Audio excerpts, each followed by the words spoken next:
BJP नेताओं से होती है आईपी गुप्ता की बात। तेजस्वी को आईपी गुप्ता पर है विश्वास। आईपी गुप्ता का आया बड़ा बयान। सहरसा विधायक ने बीजेपी कर रही है उनको फोन, उस पर दे दी है सफाई।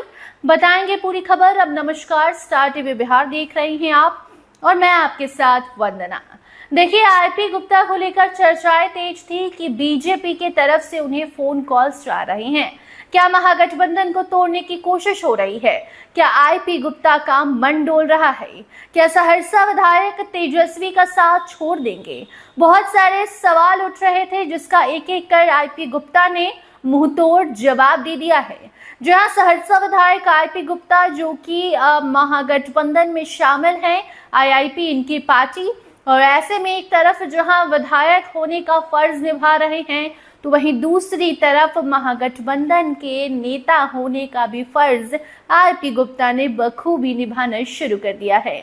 जहां देखिए, जिस तरीके से आईपी गुप्ता को लेकर चर्चाएं तेज थी कि आईपी गुप्ता को बीजेपी के द्वारा फोन कॉल्स जा रही हैं, ऐसे में आईपी गुप्ता की सफाई आई है। आईपी गुप्ता ने बड़ा बयान दिया है और ये तो स्वीकारा है कि अगर दिन में 10-20 कॉल, 100 कॉल्स आ रहे हैं, उसमें 1-2 कॉल्स अगर बीजेपी वालों के आ भी गए तो उसमें कौन सी बड़ी दिक्कत है।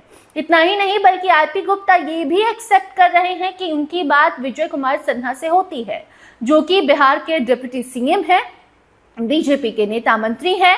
ऐसे में आईपी गुप्ता कह रहे हैं कि बात तो हमारी विजय सिन्हा से भी होती है और भी कई मंत्रियों से होती है, लेकिन फोन कॉल्स आना, बात करना, इससे ज्यादा जरूरी है कि हमारा रिएक्शन क्या है, हमारा उनके प्रति नजरिया क्या है और हम बात क्या कर रहे हैं। इससे साफ होता है कि आईपी गुप्ता की बात तो होती है, लेकिन आईपी गुप्ता के मन में कुछ ऐसी बातें नहीं है जिससे महागठबंधन को डरने की जरूरत है, तेजस्वी को डरने की जरूरत है। यहां तक कि आईपी गुप्ता ये भी कह रहे हैं कि हमारे नेताओं को हम पर विश्वास है।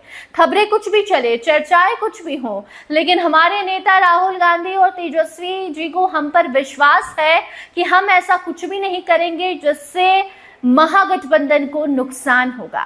खबर में आगे बढ़ेंगे, मगर उसके पहले आप खुद सुनिए किस तरीके से आईपी गुप्ता ने सब कुछ क्लियर किया है और उन पर सवाल उठाने वालों का मुंह बंद कर दिया है। जो है सत्ता में आएगी और सत्ता में आने के बाद जो है तमाम जो अधिकारी यहाँ से बिहार छोड़ देंगे, क्या लग रहा है आपको? मैं ये कहा हूँ कि जो नीतीश सरकार के 20 साल के शासन में नीतीश कुमार जी का आंख के तारा बन के बिहार को जो लूटा है, भाजपा की सरकार बनने की आहट से वो लोग भागने की तैयारी में दिल्ली में जुगाड़ लगा रहे हैं कि कौन कहाँ जा रहा है।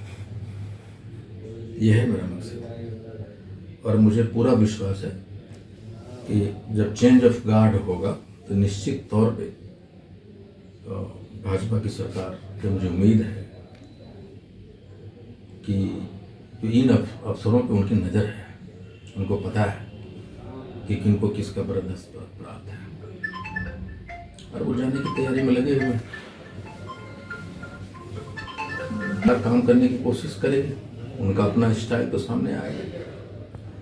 और जिस हालात में अभी बिहार का फाइनेंशियल स्टेटस है, बीजेपी को अगर बीजेपी मुख्यमंत्री बनता है तो स्ट्रगल तो उनको करना पड़ेगा और निश्चित तौर पे अपने टाइप ऑफ फंक्शनिंग और गवर्नेंस को तो निश्चित तौर पे दिखाना चाहेंगे लोगों ने, इसलिए काम करेगी।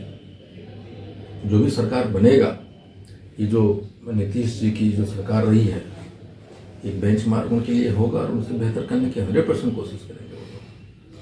आईपी गुप्ता किधर जाएंगे? आईपी गुप्ता महागठबंधन का ठोका खोटल आदमी है भाई, खोटा ठोकल आदमी है।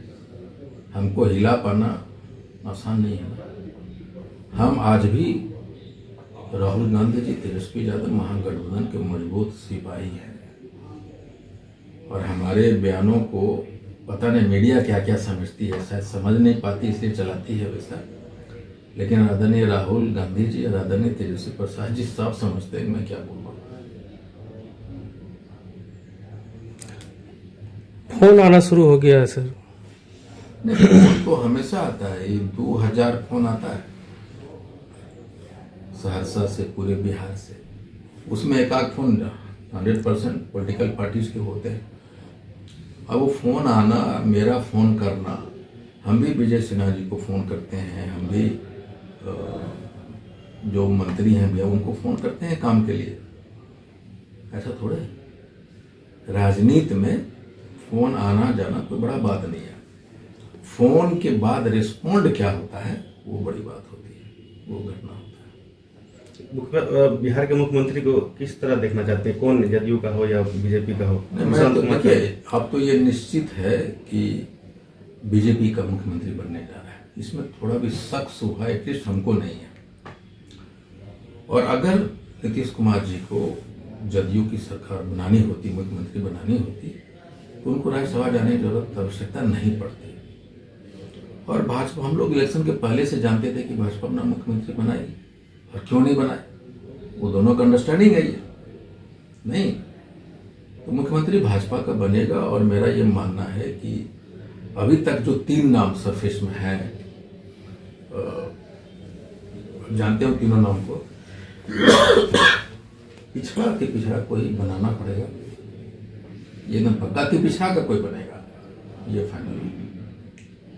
निशांत का भी बात सामने आ रहा है जो, नहीं ये तो मुझे नहीं पता, जदयू का चूंकि बनेगा ही नहीं मुख्यमंत्री, तो निशांत जी कहाँ से बनेंगे मुख्यमंत्री?